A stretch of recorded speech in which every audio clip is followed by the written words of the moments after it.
오늘 처음 오셨든지 또 오랜만에 오셨던 분들이든지 또 늘상 예배하시는 분들이든지 모두 다 반갑고 또 고맙습니다. 이 강단에서 보니까 초대받고 오신 분이 한 25명 정도, 일부 예배에 한 15명 정도, 40여 명 정도가 오늘 우리들의 초대를 받고 오셔서 이렇게 예배하게 되었습니다. 우리 또 배드민턴 동호회가 또 열심히 오늘 이렇게 초대해 주셔서 감사합니다. 사실은 이 교단 본부가 오늘 전국 교회가 우리 교단의 산하 전국 교회가 일제히 함께 예배하는 그런 날로 만들어 보자, 이런 그 계획 가운데 한국 교회가 같이 동참하는 초청 초대의 주일입니다. 그렇지만 시기적으로 봐서는 교회 오세요, 교회 한번 오세요, 예수 믿으세요, 그렇게 권하고 초청할 때가 아니에요. 지금은 여러분이 아시는 것처럼 지금 한국 교회가 동네 북이에요. 또 엄청 욕먹고 있어요. 요즘은 또 넷플릭스 나는 신이로소이다, 이게 떠가지고 아주 교회가 아주 불량 집단으로, 그런데다가 또 이상한 목사님이 또 일장기 걸어놓고 허튼 소리를 하고 그러니까 저 교회 이상한 집단 아니냐? 그 사람들 눈에는 이 교회든 저 교회든 똑같이 보이는 거예요. 우리는 그런 교회가 아니라고, 또 우리는 그런 목회자가 아니라 이야기해봐야 그 나물이 그 밥이고 그 밥이 그 나물이지. 교회가 조금 차이는 있지만은 그게 아닌가. 안 좋은 눈으로 바라보고 있는 이때에 우리 교회 한번 오세요. 이게 초청할 시기도 아니고, 이게 초청할 면목도 사실 없어요. 그럼에도 불구하고 여러분들 참 이렇게 오셔 주셔서 감사의 말씀을 드리겠습니다. 이왕 여러분이 오셨다면은, 참 이런 상황에도 교인들 보니까 교회 나와서 예배하는 모습도 참 좋고, 또 용기 갖고 희망을 얻고, 또 좋은 찬양 들으면서 정서적으로도 이렇게 마음에 평안을 얻고, 참 교회가 좋다. 지금 교회가 그럴지라도 대한민국 이 근대사에 한국 기독교 교회가 끼친 영향이라는 것은 말할 수가 없어요. 한국 교회, 한국 기독교가 없는 대한민국의 근대 현대 역사는 우리가 쓸 수가 없습니다. 오늘도 보세요. 교회 올 적에 그래도 우리가 일주일에는 노동복도 입고 작업복도 입고 이렇게 추하게 그렇게 살다가도 주일 하루만큼은 우리가 몸 잘 단장하고 옷도 좋은 옷으로 이런 시간을 어떻게 우리가 얻을 수 있겠어요? 예배가 주는 귀한 시간이에요. 우리 한국 교회가 1000만 명이에요.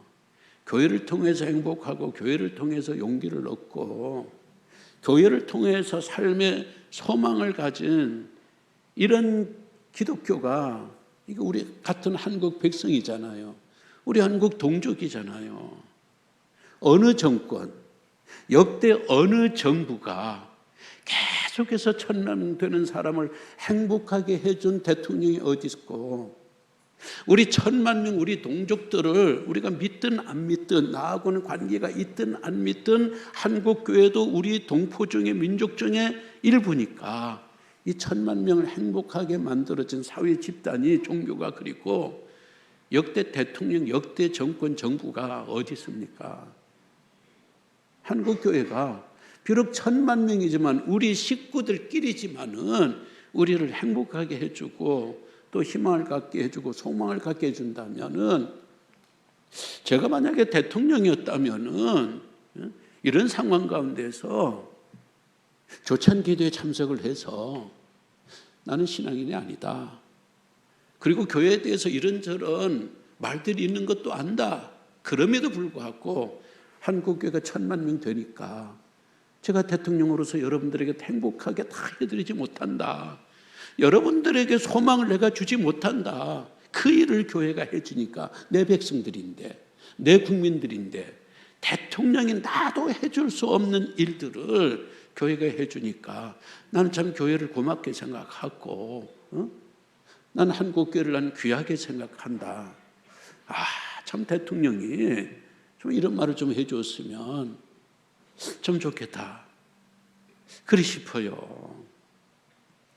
오늘 저는 여러분들을 초대해 놓고 예수 믿읍시다. 기독교를 믿읍시다. 그런 말은 안 하겠어요. 지금 요즘 상황이 어디 예수 믿겠어요? 우리는 이왕 믿었으니까 우리는 계속 믿고 계속 이 믿음을 지켜나가겠지만은 지금 교회가 이 모양이 됐는데 이런 상황 가운데 여러분들에게 교회 나오세요. 그렇게 저는 권하지 않습니다. 오늘은 전도 설교를 하지 않겠습니다. 그 대신 우리가 삶의 의미를 깨닫고 깨우치고 너무 행복하고 너무 즐겁고 우리에게 주어진 삶을 우리가 이렇게 잘 조절하면서 나아가는 이 평안하고 행복한 삶을 좀 여러분들에게 좀 소개해 주고 싶어요. 여러분들의 좀 안내를 해드리고 싶습니다. 러시아의 작가 톨스토이는 이 사람 그냥 작가가 아니에요.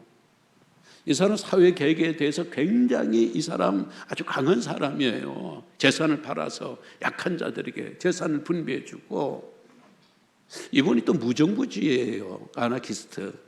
이 무정부주의가 되다 보니까 상당히 백성 하나하나에 대한 관심과 또 사랑이 큰 사람이에요. 작품도 아주 훌륭합니다만은. 이 사람이 쓴 책에 별로 유명하지는 않습니다만은 인생의 3대 질문이라는 책이 있어요. 인생의 3대 질문. 인생의 3대 질문은 톨스토이가 자기가 질문하고 자기가 답하는 거예요. 3대 질문은 이런 것입니다. 첫 번째 질문. 어느 때가 가장 중요한 시간인가? 어느 때가 내 인생에 어느 때가 가장 중요한 시간인가? 답. 바로 지금이다. 바로 지금이 가장 중요한 시간이래요. 오늘 우리가 있는 이 시간이 가장 중요한 시간입니다. 이후에는 우리가 보장받지 못했어요. 이후에도 우리가 계속 살아갈 수 있다는 것, 계속 우리가 예배할 수 있다는 것, 감사할 수 있다는 것 보장받지 못했어요. 그렇기 때문에 가장 우리에게 중요한 시간은 지금이라는 거예요. 두 번째 질문. 당신에게 가장 소중한 사람은 누구인가? 너에게 가장 소중한 사람은 누구인가? 답. 바로 네 앞에 지금 있는 당신이다. 당신이 나에게 가장 소중한 거예요. 과거에도 소중한 사람이 있고 멀리도 있고 앞날에도 있겠지만 지금 나에게 주어진 시간 가운데 가장 소중한 사람은 바로 당신이다. 바로 그런 이야기예요. 어떻게 해야 되겠어요? 서로에게 잘해줘야죠. 옛날에 잘해줬던 것 거기에 너무 연연하고 앞으로는 잘해줘야 되겠다. 그렇게 우리 계획 세우지 말고 오늘 만나는 사람, 지금 만나는 사람, 당장 내 눈앞에 있는 사람이 가장 소중한 사람, 그 사람한테 잘해주라는 거죠. 세 번째 질문. 무엇이 가장 중요한 일인가? 세상에서 가장 중요한 일은 톨스토이는 말합니다. 그것은 바로 선행이다. 선행. 착한 일이다. 착한 일이 세상에서 가장 인간이 해야 될 귀한 일이다. 바로 그런 얘기를 했습니다. 우리 나이가 많다는 것은 무슨 의미일까요? 요즘 같은 상황에서는요, 이 장수 무대가 꼭 축복이 아니에요. 옛날에는 오래 살면 축복이다. 아이고 오래 사셔서 아이고 호상이었습니다. 이렇게 이야기를 하지만 지금은 오히려 이 장수 무대가 오래 산다는 것이 때로는 이것이 재앙이 될 수도 있어요. 90, 100세 계속 나는데 계속 아파요. 계속 힘들어. 계속 지쳐. 죽고 싶어도 죽지를 못하는 거예요. 아무 즐거움도 없는 거예요. 힘이 없는 거예요. 인생의 모습이 이게 영 내가 보기에도 그렇고 남들 보기에도 그렇고 아닌 거예요. 그런데 장소가 주는 축복이 뭐냐? 인생을 생각하고 인생의 3대 질문을 우리가 답을 찾아가는 기간이 길어지는 거예요. 우리 삶에 대해서, 인생에 대해서요. 유년 시절 아이들이 뭘 알겠어요? 그 애들이 인생을 뭘 알겠어요? 20대, 30대는 공부하고 그리고 결혼하고 직장 생활하고 이런 거 하느라 정신이 없어요.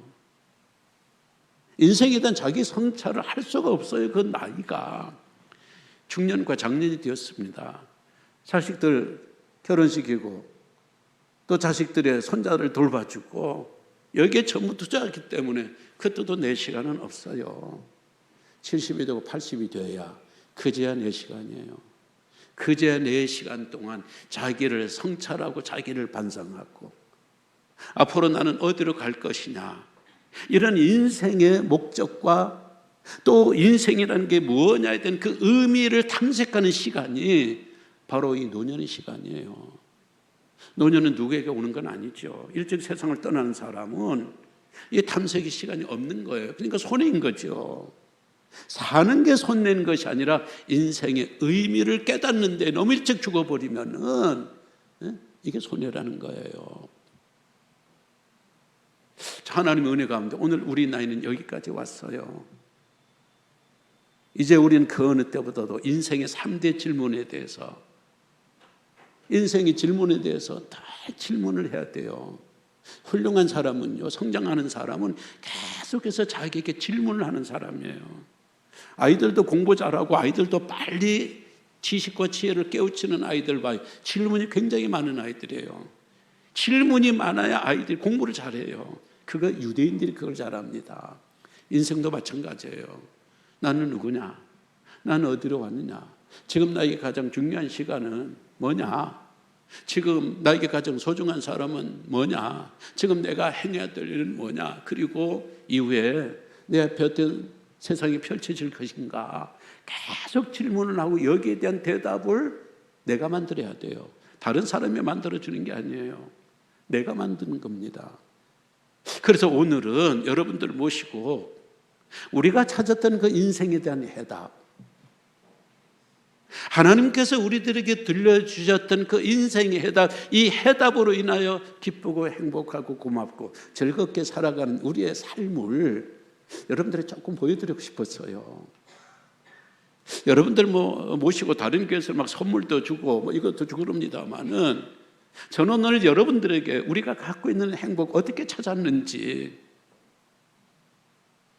어떻게 그렇게 행복할 수 있는 것인지, 어떻게 그렇게 인생에 크게 성공을 하지 못함에도 불구하고 자족하고 만족하는 생애를 살 수 있는지, 그걸 여러분들에게 함께 들려드리고 싶어요. 그러니까 오늘은 일종의 맞춤 설교입니다. 우리 성도님들을 대상으로 하는 설교가 아니에요. 이 설교는 오늘 처음 우리에게 나오신 분들, 이후에는 저의 설교를 들을 수 없는 분들, 어쩌면 바로 그분들을 위한 평생에 단 한 번 그분들에게 들려주고 싶은 그런 설교, 바로 그런 설교를 준비했습니다. 오늘 23장 1절의 말씀을 보겠습니다. 마지막에 보니까 오랜 후에 여호수아가 나이 많아 어떻게 했더라? 늙은지라. 늙었습니다. 2절의 마지막 말씀도 보니까 관리들을 불러다가 그들에게 이르되 나는 뭐가 많아? 나이가 많아 늙었다 그랬어요. 앞에 여호수아 13장 1절은 이번에는 하나님께서 여호수아에게 너는 이제 늙었으니 그렇게 이야기를 해요. 모든 사람이 다 늙습니다. 우리는 이미 늙었습니다. 우리는 늙어가고 있습니다. 어떤 사람은 앞으로 늙어갈 겁니다. 오래 살면 모든 사람에게는 늙었다, 늙었다. 나도 그것을 알고 하나님도 그것을 우리들에게 알려주시고 주변에 있는 사람들도 아이고 많이 늙으셨네. 아니 왜 이렇게 늙었어요? 몇 년 전에 봤을 적보다 왜 이렇게 늙었어? 우리가 그렇게 말을 하고 내가 그 대상에 될 수가 있습니다. 이 늙음 속에 오늘 이 여호수아에게 너는 늙었다, 나는 늙었도다. 여기서 우리는 인생의 질문들을 만들어내야 되고 그 질문에 대한 해답을 갖고 있어야 됩니다. 우리 삶을 풍성하게 해줄 수 있는 질문 3개를 저는 여러분들에게 드리겠습니다. 첫 번째 질문, 나이는 제대로 먹고 있냐? 나는 제대로 나이를 먹고 있을까? 사람이 나이를 잘 먹어야 됩니다. 신체를 위해서는 음식을 잘 먹어야 되죠. 음식 잘 먹으면 탈이 납니다. 참 이 중국인들이 그 한문이 놀라워요. 암이라는 한문은 여러분 아시잖아요. 암은 말이죠, 입구자 입이 3개가 있어요. 3개. 그러니까 이 중국 사람들에게 있어서 암은 잘못된 식생활 습관에서 오는 거예요. 그러니까 흔히 우리가 이야기하는 것처럼 너무 맵게 먹지 말라, 짜게 먹지 말라, 이건 먹지 말라, 저건 먹지 말라, 너무 밀가루 중심으로 먹지 말라. 음식을 잘못 먹어서, 먹을 것을 입으로 들어가는 것을 잘못 먹어서 탈이 나는 거예요.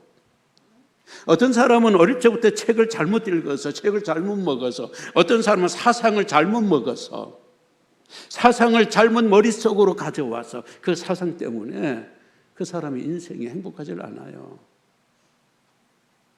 주일학교 때 제가 가르쳤던 아이는 말이죠, 이상한 음악에 빠져서, 이상한 음악에 빠져서 그 유능했던, 그 똑똑했던 아이가 완전히 폐인이 되어버리고 말았어요. 음악을 잘못 먹은 거죠. 나이도 마찬가지예요. 나이도 잘 먹어야 됩니다. 생일을 맞을 때마다, 오늘 우리 한 집사 오늘 생일입니다만은 생신인데, 생일을 맞을 적마다 다른 거 생각하기 전에 나이는 1년 나이는 제대로 먹었나? 1년 동안 나는 제대로 살았나? 그 말이죠. 나이 잘 먹어야 돼요. 나이를 잘못 먹으면요, 어떤 사람 철부지가 돼요. 철부지. 철부지라는 말은 절부지라는 말에서 왔다고 그러잖아요. 그 절은 절기, 계절, 시간이에요. 절기라는 것은 지혜를 말합니다. 그 나이에 맞는 지혜가 있고 나이에 맞는 처신이 있는데, 나이가 들어도 처신 되게 못해요. 분별력도 없고. 이게 뭐 선택하는 거나 이게 모든 게 도무지 어른인데 아이예요. 이런 사람을 가리켜서 우리는 철부지, 다른 말로 철모로쟁이, 철모로쟁이, 철딱서니가 없는 거예요. 철딱서니가 없다는 이야기는 무슨 이야기예요? 나이를 잘 못 먹고 있다는 거예요. 어때요? 여러분 연세가, 여러분 나이는 어느 정도입니까? 자기 스스로 생각하기를 나는 35이다, 나는 55세다, 나는 60세다. 60세의 나이를 제대로 먹고 있습니까? 35의 나이를 제대로 먹고 오늘 여기까지 와 있는 겁니까? 여러분 나이를 제대로 잡수고 계시냐? 그런 질문이에요. 토마스 무어는 세계적인 심리치료사예요. 나이 공부라는 책을 써서 굉장히 두꺼워요. 근데 뭐 내용은 많아도 내가 읽기에는 뭐 그렇게 그렇구나 기대했던 것만큼 내용이 다가오진 않더라고요. 그래도 그 문장 중에 하나가 딱 이런 문장이 있어요. 당신은 나이를 제대로 먹고 있습니까? 당신은 나이를 제대로 먹고 있습니까? 여러분, 나이 제대로 먹어야 돼요. 음식 제대로 먹어야 되는 것처럼. 음식도 제대로 건강한 음식이냐, 건강하지 못하는 음식이냐, 불량한 음식이냐, 좋은 음식이냐, 몸에 꼭 좋은 음식이냐, 그것을 우리가 구분하고 분별해서 먹어야 되는 것처럼 나이도 나이에 맞게 우리가 잘 먹어야 돼요. 내 나이가 이런데도 내 나이가 어때서 70인데 15처럼 살아서는 안 되죠. 70 먹었으면 70에 맞게 살아야 되는 거예요.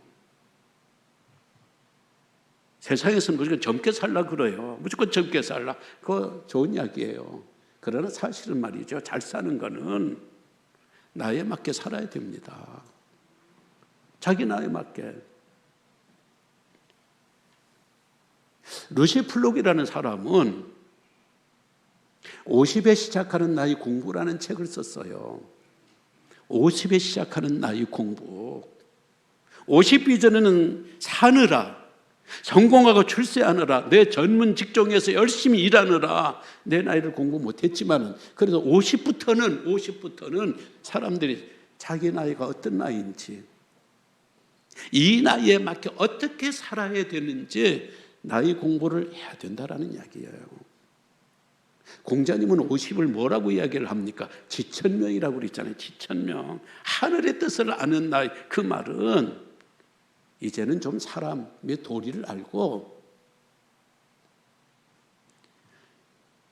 이제는 사람답게 자기를 성찰하며 그렇게 살아가야 될 어른이 되는 그런 나이에 바로 그게 50 아니겠어요? 지금 대한민국은 벌써 한 5년 전에 2017년쯤에 고령화 사회가 되었습니다. 고령화 사회. 그리고 지금 우리는 초고령화 사회로 급속하게 우리가 접어들고 있습니다. 초고령화 사회가 뭐예요? 애기들은 태어나지 않고 젊은 사람들은 없고 연세 많은 사람들, 노인네들, 그것도 초고령화라니까 90, 100세 이런 인구들이 층이 두터워진다는 이야기예요. 오래 산다는 이야기죠. 우리가 환갑을 지나고 칠순을 지나도 30년, 40년을 더 살아야 되는데 어떻게 살아야 돼요? 그러니까 일찍부터 우리가 노년의 견습생이 되어서 나이 공부를 부지런히 젊을 때부터, 중년 시절부터 나이에 대한 공부를 하면서 나이에 맞게 살아야 돼요. 누가복음 2장 52절, 누가라는 사람은 의사거든요. 의사 출신 이분이 예수님의 유년 시절에 대해서 뭐라고 기록을 하고 있는가? 예수는 그 키와 그 지혜와 그 키가 자라가며 하나님과 사람들에게 사랑을 받았다. 더 사랑스러워 가시더라. 그렇게 기록해 놓았어요. 지혜가 자랐다는 건 뭡니까? 정신적으로 나이에 맞게 계속 자랐다는 거예요.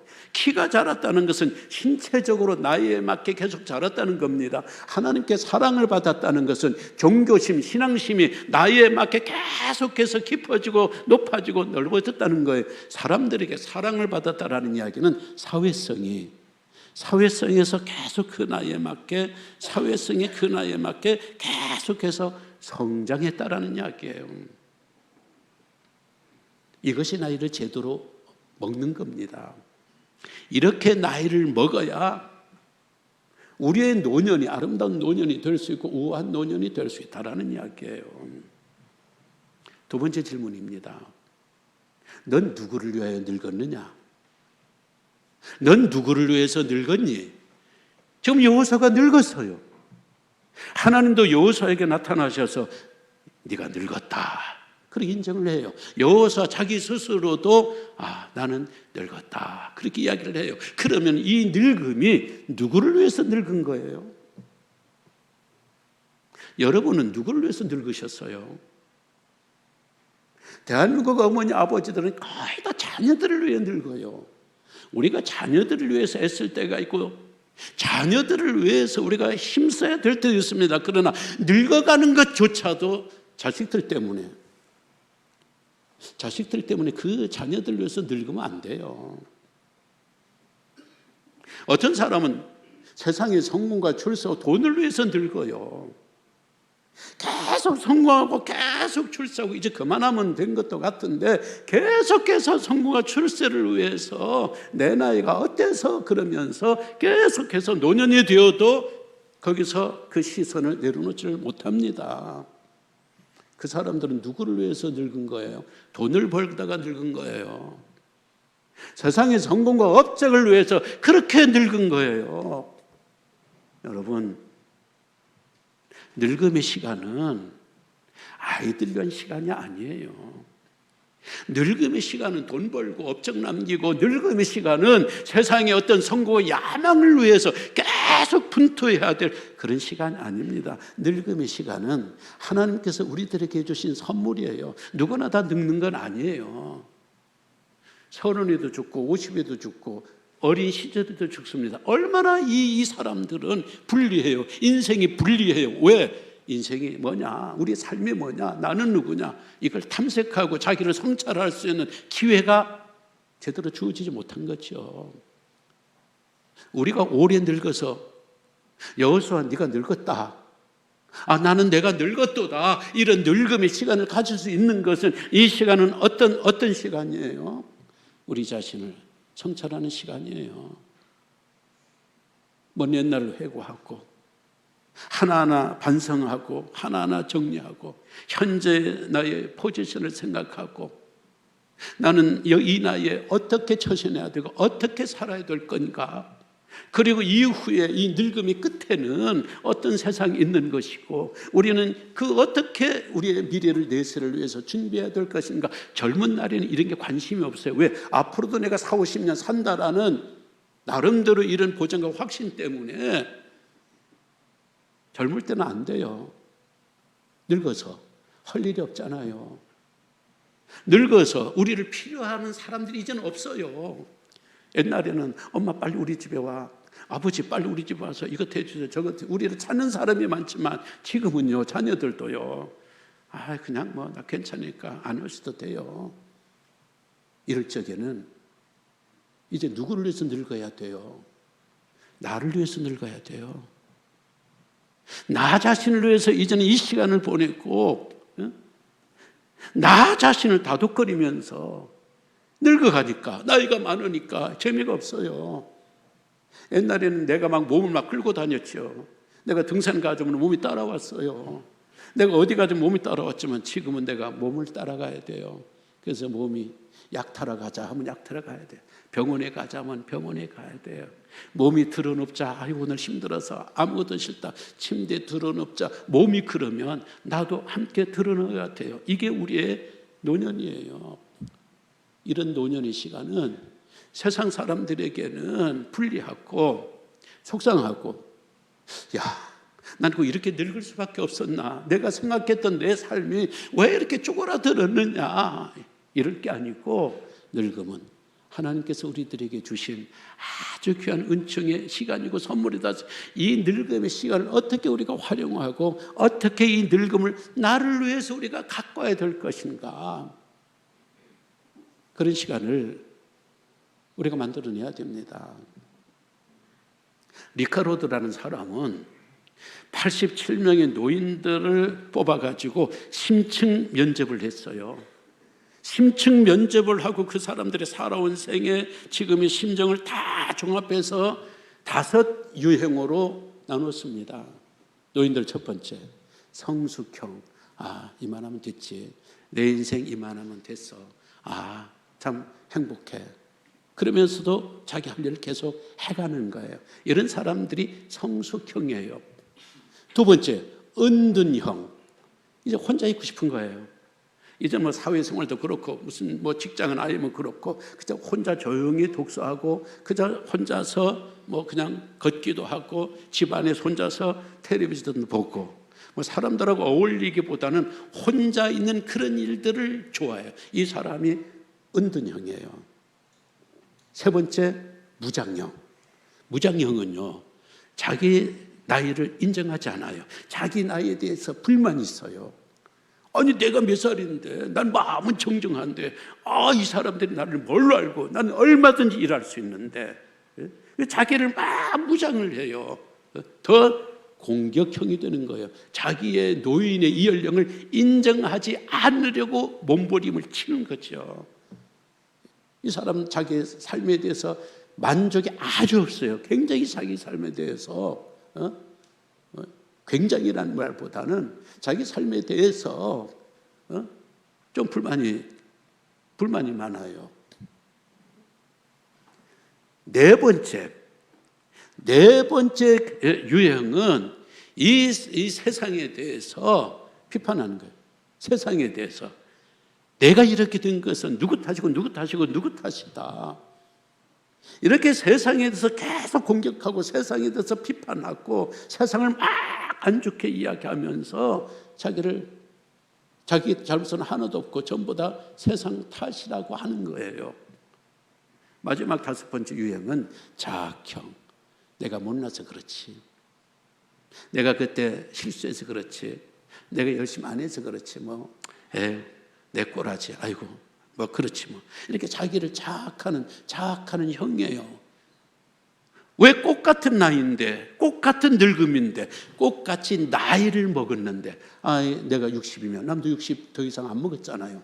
저도 60을 먹고 나도 60을 먹었는데, 어떤 노인들은 왜 성숙형이고, 어떤 노인들은 이렇게 자학형이고, 어떤 노인들은 불만형이에요. 저도 70 나이를 먹고 나도 70 나이를 꽃같이 365일씩 먹었는데, 나이를 먹었는데 왜 이렇게 차이가 나는 거예요? 제때에 나이에 맞게 살지 못한 거예요. 2021년 2년 전이죠. 하루에 대한민국 자살하는 사람이 3.7몇 38명이에요. 하루에 38명씩 죽어요. 그래서 대한민국은 세계에서 자살 1등이에요. 자살 1등이에요. 이게 뭐 자랑이라고. 이 좋은 대한민국에서 살만한 나라잖아요. 문제는 말이죠. 65세 노인 자살률이 세계 OECD보다 4배 내지 5배가 더 많아요. 그러니까 대한민국의 노인들은 행복하지 않다는 거예요. 대한민국 노인들이 자살률이 세계 노인들보다 4, 5배 많다라는 이야기는 심각한 거예요, 지금요. 보건사회복지부가 65세 노인을 대상으로 자살에 대한 충동을 느낀 적이 있느냐 물어봤어요. 그랬더니 10명 중에 1명, 100명 중에 10명이 자살하고 싶은 때가 있었다. 젊은 사람 아닙니다. 청소년들이 아니에요. 인생을 살만한 사람이, 이제는 인생의 즐거움과 인생의 행복을 느껴야 될 사람들이 65세 이상 노인이 10명 중에 1명이 나는 자살에 대한 충동을 갖고 그때 확 죽어버리고 싶었다. 그런 마음을 가졌다는 것은 왜 그랬을까요? 나이 공부를 제대로 못하고 왜 그랬을까요? 누구를 위해서 늙었니? 너는 무엇을 해가면서 늙었니? 여기에 대한 답을 젊을 때에 이걸 갖지 못한 거예요.